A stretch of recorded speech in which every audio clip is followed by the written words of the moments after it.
नंतर होईल. आपण पुढच्या परफॉर्मन्सकडे वळूयात. पूर्ण आशिया खंडामध्ये शिवचरित्रावरती एकपात्री प्रयोग ज्या मॅडम करतात त्यांना आता मी इथे आमंत्रित करणार आहे. त्यांचा पूर्ण 3 तासाचा प्रोग्राम असतो, पण आज आपल्यासाठी म्हणून त्यांनी अर्ध्या तासाचा कार्यक्रम विशेष तयार केलेला. एक छोटासा भाग ते आपल्यासाठी सादर करणार आहेत. मी आमंत्रित करतो सायली गोडबोले जोशी मॅडम यांना.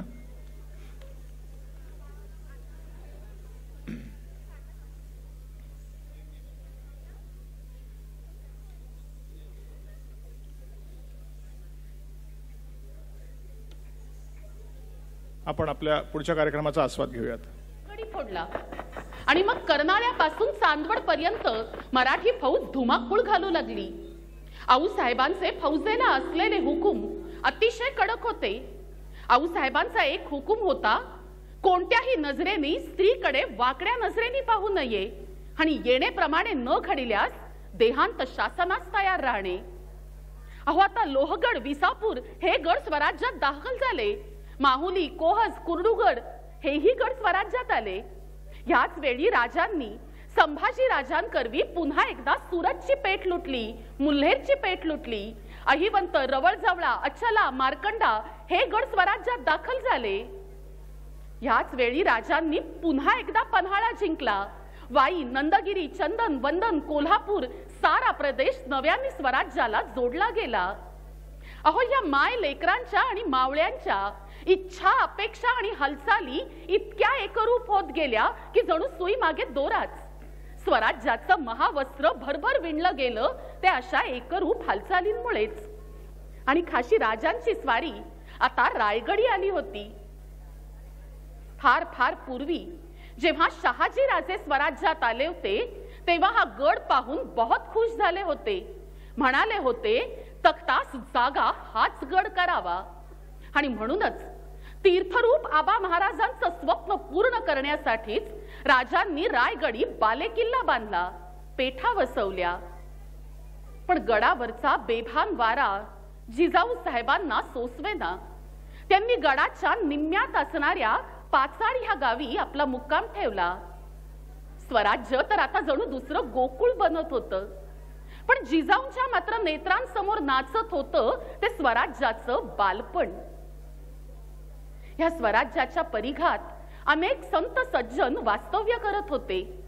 आणि संत सज्जन म्हणता क्षणीच जिजाऊंच्या डोळ्यांसमोर आले ते संत शिरोमणी तुकाराम आणि त्यांची तेजस्वी भक्ती. माग ह्याच भक्तीच्या जोरावर त्यांनी राजांना एका अवघड संकटातून अगदी सुखरूप वाचवलं होतं. तर त्याचं झालं असं की जिजाऊ जुन्या आठवणीत रमून गेल्या होत्या. अहो, देहू गावची शिवारं जोंधळ्याच्या कणसांनी भरून डोलायला लागली होती. आणि त्याच बरोबर तुकोबांच्या भक्तीच्या हृदयीचा मळा सुद्धा तरारून फुलला होता. आणि त्याचा सुगंध दश दिशा व्यापत होता. ही वार्ता जेव्हा शिवबांच्या कानी गेली तेव्हा ते काही निवडक सहकार्यांसह मंदिरात तुकोबांच्या भेटीला आले. यावेळी तुकोबांचं कीर्तन उभं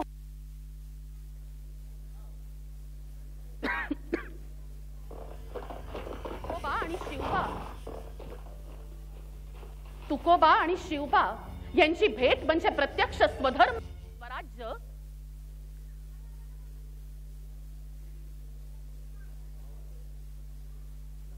तुकोबा आणि शिवबा यांची भेट म्हणजे प्रत्यक्ष स्वधर्म आणि स्वराज्य यांची भेट होती. राजांच्या तुकोबांच्या भक्ती समोर, प्रखर विरक्ती समोर राजांचा पराक्रम नतमस्तक झाला. आणि राजे कीर्तन ऐकण्यासाठी म्हणून श्रोतृ मंडळीत बसून राहिले. त्या दिवशीच्या कीर्तनाला अपूर्व रंग चढला. आणि चाकणच्या यवन सेनापतीला त्याच्या गुप्त हेरांनी खबर दिली, शिवाला धरण्यासाठी हीच वेळ योग्य आहे. आणि त्या सेनापतीच्या हुकमावरून त्याचं घोडदळ दौडू लागलं. इकडे स्वराज्याच्या निष्ठावान जागृत हेरांनी ही बातमी राजांच्या कानी घातली. पण कीर्तनाची मोहिनी पडल्यामुळे राजांनी तिकडे दुर्लक्ष केलं. अहो, परिणाम व्हायचा तोच झाला. मंदिराला चारही बाजूंनी वेढा बसला. परचक्राची जाणीव होताच तुकोबा कळवळले.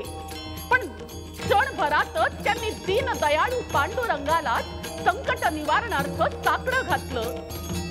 हे दयानिधे श्रीहरी पांडुरंगा, अरे आमचा राजा प्रत्यक्ष पांडुरंग बनून या रक्षण करत असता आज त्याला तुझ्या नामस्मरणात रंगलेला असता शत्रूनं धरलं तर ती तुझ्याचसाठी लाजिरवाणी गोष्ट ठरेल. भगवंता भगवंता, मी तुझा दासानुदास आहे, निदान माझ्या भक्तीसाठी तरी धावत ये. अरे संभवामी युगे युगे असं तूच ना आम्हाला गीतेत वचन दिलंस. मग सांभाळण्यास ब्रीदा गीतेत जे दिलेस तू, ये रक्षण्यास भक्ता देवा दया खाना तू. कर्तव्य दक्ष राजा येता इथे शिवाजी, नामात रंगीरंगे प्रेमेत तुझ्याच आजी. स्वातंत्र्य सूर्य तोची या ग्रासनी, परंतु ये रक्षण्यास भक्ता देवा दया. विठ्ठला विठ्ठला, अरे आम्ही तुझ्या नावाचा इतका टाहो फोडतोय आणि तू अजूनही स्वस्थ उभा. परमेश्वरा, अरे स्वतःला भक्तांचा कैवारी न म्हणवतोस, निदान तुझ्या नामाचा महिमा राखण्यासाठी तरी धावत ये. विठ्ठला, माय बापा, आम्ही तुझं नामस्मरण सोडणार नाही, तुझे चरण सोडणार नाही. मग जे व्हायचं असेल ते होऊ दे.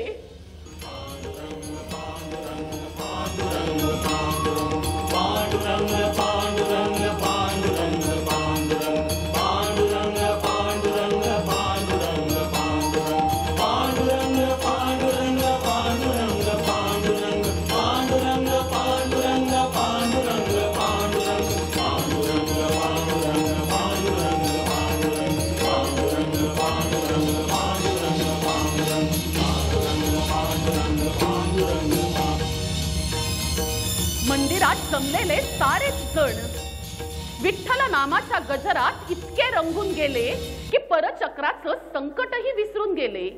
अगो, मोगल सैनिक चक्रावून गेले.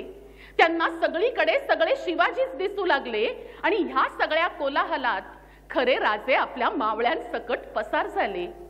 आणि हे सगळं घडलं ते तुकाराम महाराजांच्या भक्तिरसातून. ही वार्ता जेव्हा जिजाऊंच्या कानी गेली तेव्हा त्याही बोवांपुढे नतमस्तक झाल्या. त्यांनी बोवांचं शिष्यत्व पत्करलं आणि आजही बोवांची आठवण होताच त्यांनी मोठ्या श्रद्धेने हात जोडले. त्यांच्या मनी आलं, आमचा शिवबा मोठा झाला ते असे थोरा मोठ्यांचे आशीर्वाद त्याला मिळाले म्हणूनच. दिल्लीहून सुटून आल्यापासून शिवशाहीत एक नव संवत्सर सुरू झालं होतं, पराक्रम नाम संवत्सर. पण तिकडे दिल्लीला मात्र दिल्लीपती औरंगजेबाचा संताप आणि धर्मवेड उफाळून आलं होतं. त्यानं काशी विश्वेश्वराच्या मंदिरावर हल्ला चढवला. गगनाला भिडलेले कळस पार पायथ्याला येऊन टेकले, मूर्ती भंगल्या आणि व्यथित गागा भट गाभाऱ्यात आले.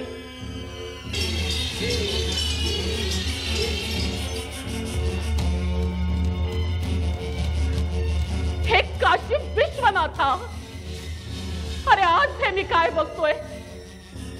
माझ्या आजोबांनी उभारलेलं हे तुझं मंदिर आज माझ्याच डोळ्या देखत भंगलं.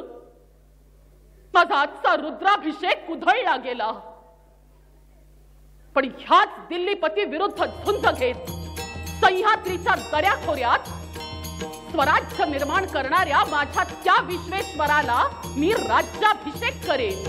त्याला सुवर्णाच्या सिंहासनावर अंकित करेन. आणि जणू अशी शपथ घेऊनच गागा भट काशीतून रायगडची वाट चालू लागले. आणि इकडे स्वराज्यात वार्ता पसरली. काशीहून कुणी एक विद्वान ब्राह्मण फक्त स्वराज्य बघा येतोया. अगो बाई, कोण हे ब्राह्मण? नाव काय त्यांचं? अहो, हे फार मोठे पंडित हो, साक्षात वेदो नारायण म्हणे. अहो, गागा भट. आणि कर्णोपकर्णी वार्ता थेट राजांपर्यंत पोहोचली. राजांनी गागा भट्टांसाठी पालखी सामोरी पाठवली. गागा भट्ट आले. स्वराज्याचं हे राम राज्याचं रूप पाहून त्यांना धन्य धन्य वाटलं. पण एक रुखरुख राहिली. अशा राम राज्याच्या राजाला सिंहासन नाही, मस्तकी छत्र चामरे नाही, ती ये कैसे? आणि त्यांनी राजांना राज्याभिषेक करून घेण्याविषयी सुचवलं. पण राजे म्हणाले, नाही शास्त्री बुवा, सिंहासनावर बसायला मिळावं म्हणून हे सारं केलेलंच नाही मुळी. हे राज्य तो श्री जगदीश्वराचं, आई तुळजा भवानीचं नि या प्रजाजनांचं आहे. इदम न मम. गागा भट्टांनी आपल्या परीनं शर्थ केली, पण राजांचा नम्र तरीही ठाम नकार कायम होता. तेव्हा मग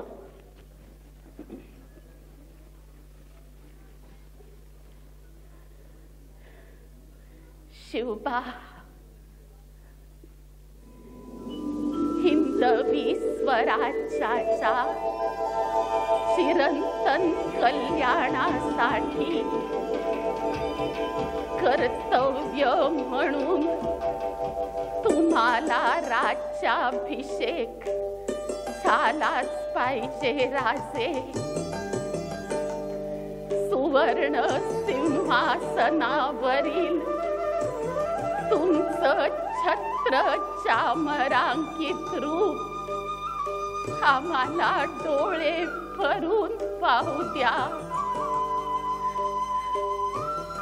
या साऱ्या मावळ्यांच्या मनीही तुम्ही छत्रपती व्हावं असं फार आहे. शिवबा, आजवर आमच्या साऱ्या इच्छा पुरवल्यात. ही आमची शेवटची इच्छा पूर्ण करा. आई जगदंबा उदंड बळ देईल. आणि निश्चयाचा महामेरू असलेला राजा क्षणात चुकला. राजांनी अनुमती दिली, राज्याभिषेक ठरला. अहो राज्याभिषेक म्हणजे राजाचं भूमीशी लग्नच. अहो केवढी ती आनंदली, ती सुखावली, ती मोहरली. आणि गावोगावच्या पोरी बाळी गाऊ लागल्या,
आणि रायगडची स्थिती याहून वेगळी नव्हती.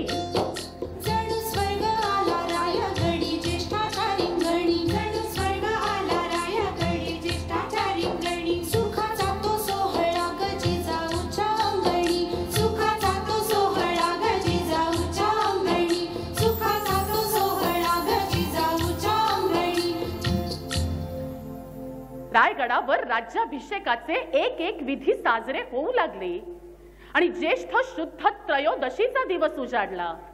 वेद मंत्रांच्या घोषात नि मंगल वाद्यांच्या जोशात राजे गागा भट्टांसह राजसभी प्रवेशले आणि अचानक थबकले. त्यांच्या मनी येत होतं,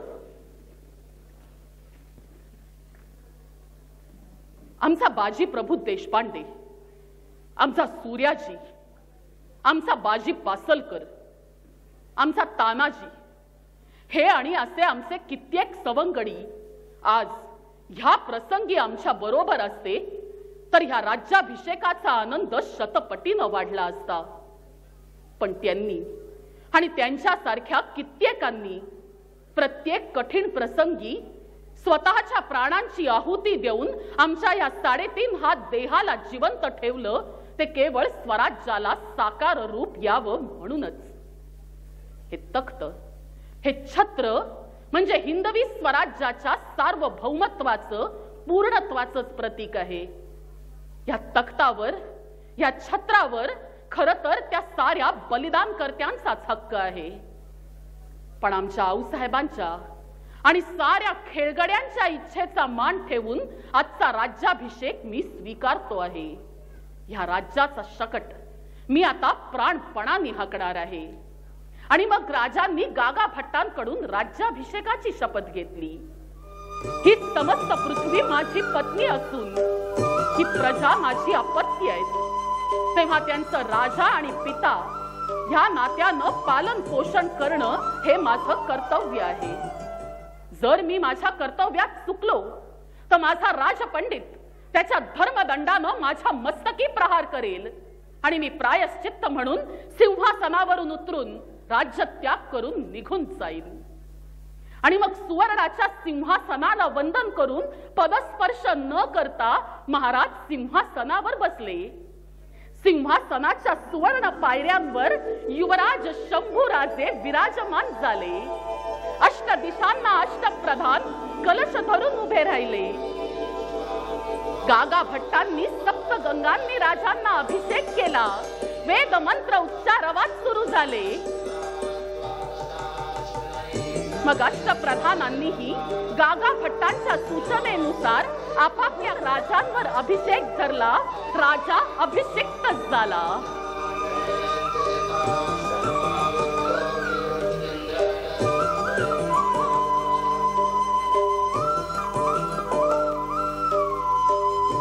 आणि मग गागा भट्टांनी छत्र हाती धरलं आणि ललकारी दिली, गो ब्राह्मण प्रतिपालक, क्षत्रिय कुलावतांश, सिंहासनाधीश्वर, महाराजाधिराज राजा छत्रपती की, छत्रपती शिवाजी महाराज की, छत्रपती शिवाजी महाराज की, छत्रपती शिवाजी महाराज की.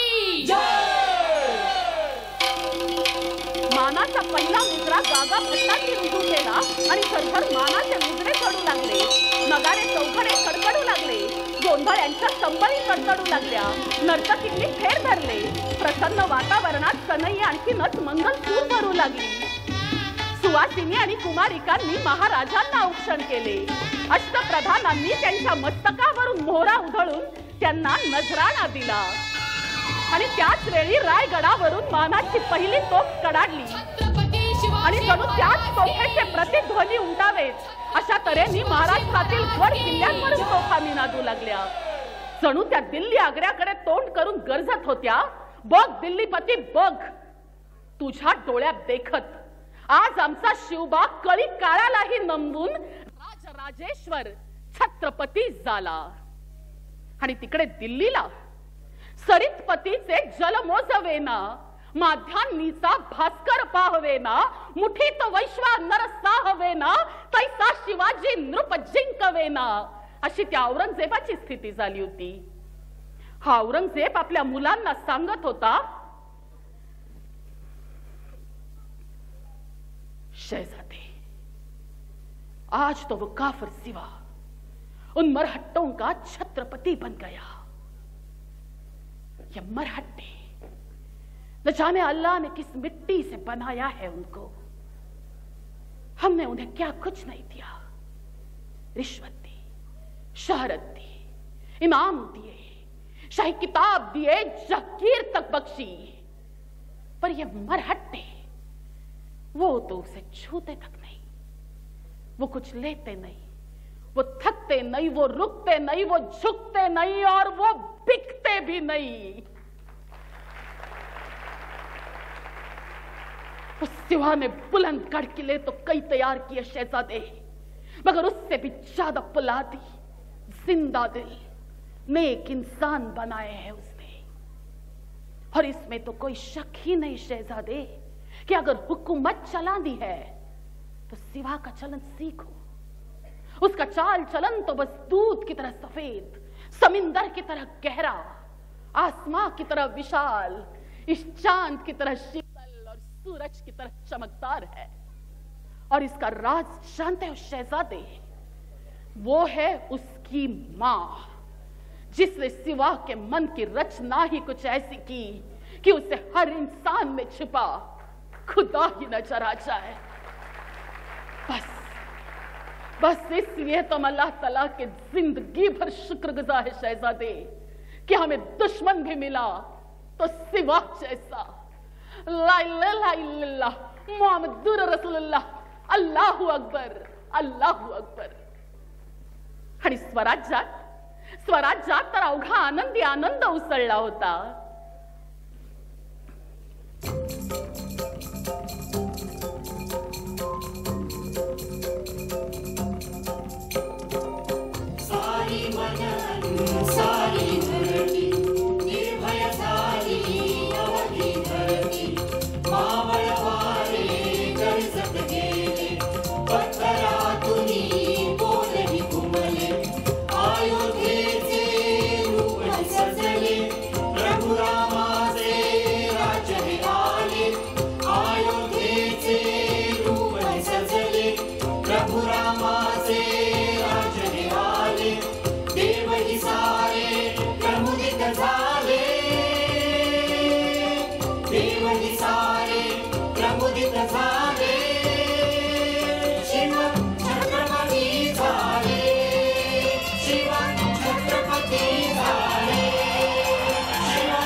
प्रतिपश्चंद्र लेखे व वर्धिष्णुर विश्ववंदिता शाह सुनोह शिवस्य ईशा मुद्रा भद्राय राजते। प्रतिपदेच्या चंद्रकलेप्रमाणे वर्धिष्णु राज्याची विश्वाला वंदनीय असणारी ही राजमुद्रा विलक्षण तेजानं झळाळून उठली। अहो वादळ वाऱ्यांसंगे विक्रम दिशांतरी गेले, श्री शिव छत्रपती झाले।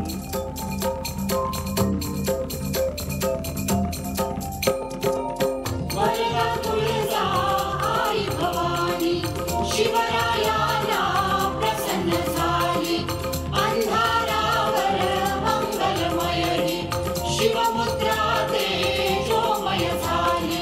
तप्त मांडिले स्वधर्माचे शिवरायांनी शतकर्त्याचे, ज्ञानेशांच्या पसायदाना साकार हे रूप आले। श्रीच करता प्रचितीस आले, श्रीच करता प्रचितीस आले। शिव छत्रपती झाले, शिव छत्रपती झाले, शिव छत्रपती झाले।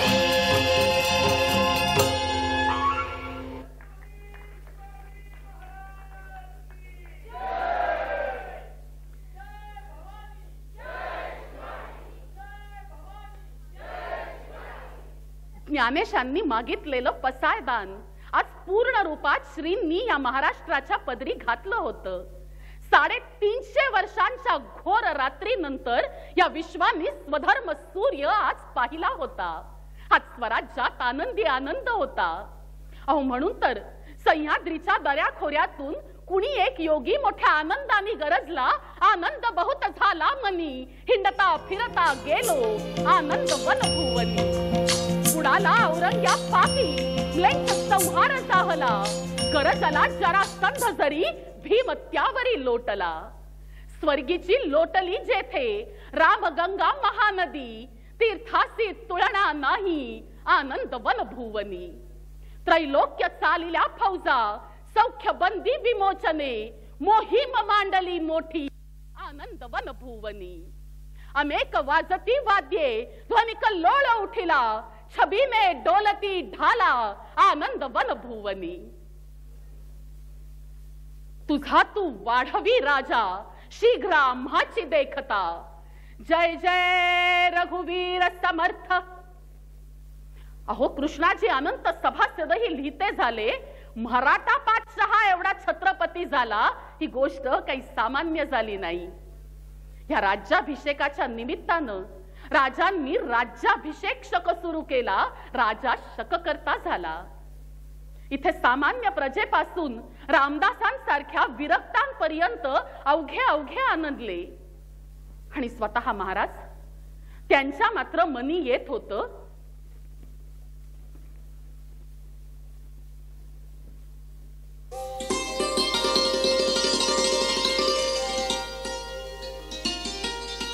आज आम्ही छत्रपती झालो ते केवळ आमच्या आऊसाहेबांमुळे. आयुष्यभर त्यांनी दुःखाचे पहाड झेलले, पण आम्हाला मात्र साधी झळही लागू दिली नाही त्याची. लहानपणी त्यांनीच आम्हाला परवशतेचा अंधारा बागोलगोवा दाखवला आणि रामकृष्णांच्या पराक्रमाच्या कथा सांगून प्रकाशाची दिशा दाखवली.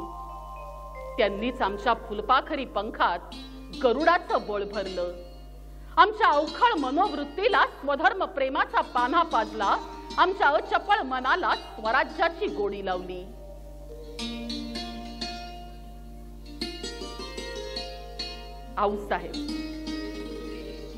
आऊसाहेब केवळ आमच्या नाहीत, ह्या 12 मावळाचं दैवत, ह्या सह्याद्रीचं सर्वस्व म्हणजे आमच्या आऊसाहेब. तानाजीच्या पोराचं रायबाचं लगीन लावणारे आमच्या आऊसाहेब, लहानग्या शंभूसाठी आमच्याशी बोलणं टाकणारे आमच्या आऊसाहेब, कधी प्रजेचा कैवार घेऊन आमचा कान हक्काने धरणाऱ्या आमच्या आऊसाहेब, आणि पुन्हा शिवबा फार दुखलं का रे असं कळवळ्यांनी विचारणाऱ्या ही आमच्या आऊसाहेबच.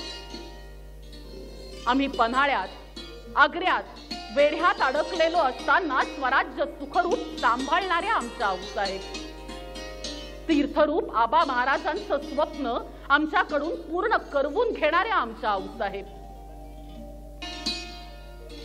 आऊ, ह्या 2 शब्दात किती किती प्रेम दडलंय. ते सांगायचं ठरवलं तर समुद्राची शाई तोकडी पडेल, आभाळाचा कागद थिटा पडेल. खरं सांगायचं तर हे स्वराज्य निर्माण करण्यापासून ते त्याचा सांभाळ करेपर्यंत सारं काही केलं, करवून घेतलं ते आमच्या आऊसाहेबांनी. आणि आज राज्याभिषेक झाला तो मात्र आम्हाला. रयतेसाठी आज आम्ही छत्रपती झालो, पण तसे छत्रपती तर आम्ही आमच्या जन्मापासूनच होतो. तीर्थरूप आबा महाराज आणि आऊसाहेबांच्या मायेचे ते छत्र. राज्याभिषेक, राज्याभिषेक म्हणजे त्या उभयतांनी पाहिलेल्या व्रताची सांगताच. त्या उभयतांना दिलेलं वचन आज आम्ही पूर्ण केलं. त्यांच्या स्वप्नीचं स्वराज्य इथं मूर्त साकारलं. आणि आबा महाराज आज आपल्याला स्मरून आम्ही हे स्वराज्य आऊसाहेबांच्या चरणांशी सादर समर्पित करतो. जगदंब जगदंब. आणि राजमाता जिजाऊ साहेब त्या तृप्त होत्या. त्यांनी आयुष्यभर ह्याच साठी केला होता अट्टाहास. आणि याच वेळी कोणाही समोर कधीही मान न तुकवणारा तो सिंह पराक्रमी छत्रपती आपल्या युवराजांसह आऊसाहेबांच्या चरणांशी झुकला. अहो केवढा केवढा अपूर्व क्षण होता. आणि अशा वेळी त्या थकल्या देहातून कृतार्थ मनानं बोल उमटले.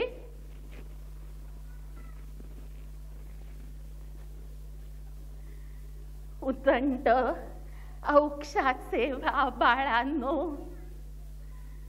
राम राज्य करा, धर्म राज्य करा, पराक्रमाची शर्थ करा आणि समर्थांचे बोल ध्यानी धरा. शक्तीने मिळती राज्ये, युक्तीने यत्न होत असे. शक्ती युक्ती जे ठाई, तेणे श्रीमंत नांदती. आणि तुकोबांचे बोलही लक्षात ठेवा. तुटो हे मस्तक, फुटो हे शरीर, नामाचा गजर सोडो नये. अंगी निश्चयाचे बळ, तुका म्हणे तेची अंगणात आले. तिथून सुंदर शृंगारलेल्या हत्तीवर अंबारीत महाराज बसले आणि खाची मंडळी मोठ्या इतमामानं चालली होती. आणि यथावकाश देवदर्शन घेऊन प्रजेला दर्शन देत देत महाराज मोठ्या मिरवणुकीनं निघाले होते. आजवर कथा कहाण्यांमध्ये ऐकलेलं हे राजवैभव प्रत्यक्षात बघताना जनता सुखावून गेली होती. आणि महाराज फिरून रायगडावरती परतले. दुपारी महाराजांनी सर्वांबरोबर भोजन घेतलं. हळूहळू सूर्य मावळतीकडे झुकू लागला होता. आऊसाहेब आपल्या महालातून तो सूर्यास्त एकटक बघत होत्या आणि त्या सूर्यास्ताबरोबरच त्यांच्याही मनात अनेक विचारांचे तरंग उमटत होते.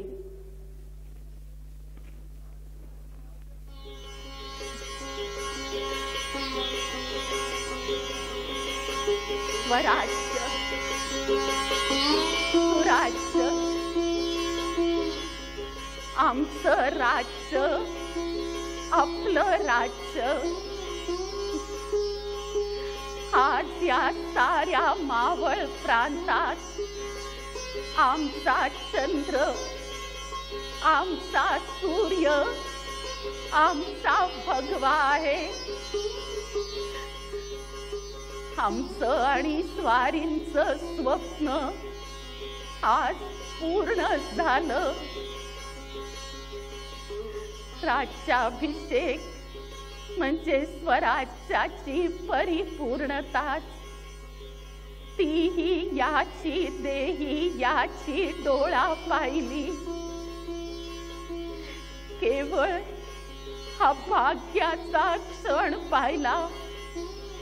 स्वारी आमच्यात नाही, या परी दुसरं दुःख नाही. आमचा शंभूही आता मोठा झालाय. म्हणजे सईला दिलेल्या वचनातून आम्ही आता पूर्णतः मुक्त झालो. आता ओढ लागलीये ती पहिलं तटाची. आमचे आबा, आऊ, बंधू, आमचा संभाजी, सई आणि खुद्द स्वारी कधीचे स्वर्गात आमची प्रतीक्षा करत असतील. आता जीव कासावीस होतोय तो त्यांच्या भेटीसाठी. आता इथून प्रस्थान ठेवायलाच हवं. शिवबा, शिवबा, अरे छत्रपती झालास, उदंड भाग्याचा झालास.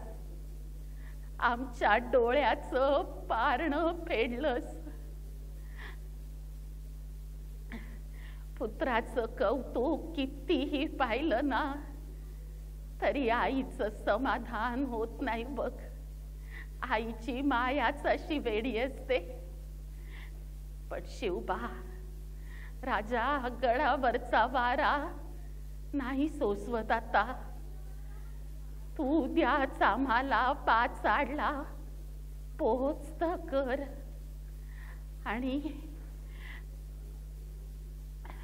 या साऱ्या मावळ्यांवर पाठच्या भावासारखं प्रेम कर. एक वेळ आम्हाला विसरलास तरी हरकत नाही, पण आई जगदंबेला विसरू नको. जगदंब, जगदंब. आणि आऊसाहेबांचे हे निर्वानिर्वीचे बोल ऐकून महाराजांचं आतड तीळ तीळ तुटलं. पण महाराजांनी महत् प्रयासांनी स्वतःला सावरून आपल्या या दैवताला अगदी अलगद पाचाडला आणून पोचवलं. शत्रून असूनही ज्याची स्तुती गावी अशा शिवाजी राजाची आई होणं सोपं नव्हतं बरं. कारण एकदाच जन्म देऊन हे आई पण संपत नव्हतं, साजरं होत नव्हतं. आयुष्यभर शिवबा प्रत्यक्ष मृत्यूशी झुंजत होता. प्रत्येक युद्धातून सही सलामत सुटत होता. अहो शिवबाचा जणू पुनर्जन्मच होत होता. आणि त्या प्रत्येक पुनर्जन्माच्या भयंकर प्रसूती वेदना मात्र सहन कराव्या लागत होत्या राजमाता जिजाऊ साहेबांना. आणि तेही न कणता न विव्हळता. पाचाडच्या वाड्यात स्वतः महाराज आऊसाहेबांच्या उशा पायथ्याशी बसून होते. समईतली वात आता फडफडत होती. एक धगधगता ज्वालामुखी समाधानात विरघळत होता. एक सुसाट वादळ आता शांत होत होत. आणि महाराजांच्या मनी येत होत,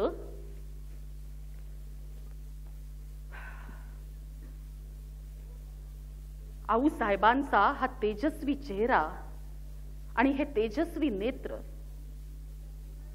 आऊसाहेबांचा हा कृतार्थ समाधानी चेहरा बघताना मन कसं भरून येतं. ह्या दोन नेत्रात एका सतीची तेजस्विता आहे, एका पतिव्रता पत्नीची शालीनता आहे, एका घरंदाज स्त्रीची कुलीनता आहे. अवघ्या स्वराज्यासाठी आई पण आहे. त्यात आमच्या आबा महाराजांच्या पराक्रमाबद्दल आदर आहे, आमच्या पराक्रमाबद्दल अभिमान आहे, शूर लढवय्यांसाठी स्फूर्ती आहे आणि धीर खचलेल्यांसाठी सांत्वन आहे. आणि ह्या अवघ्या दोन डोळ्यात उभं स्वराज्य घडवण्याची, ते पेलण्याची ताकद आहे. आणि फक्त डोळ्यातून ही ताकद दुसऱ्याला देण्याचं विलक्षण सामर्थ्य आहे. आमच्या आऊसाहेब म्हणजे साक्षात जगदंबा आहेत. जगदंब.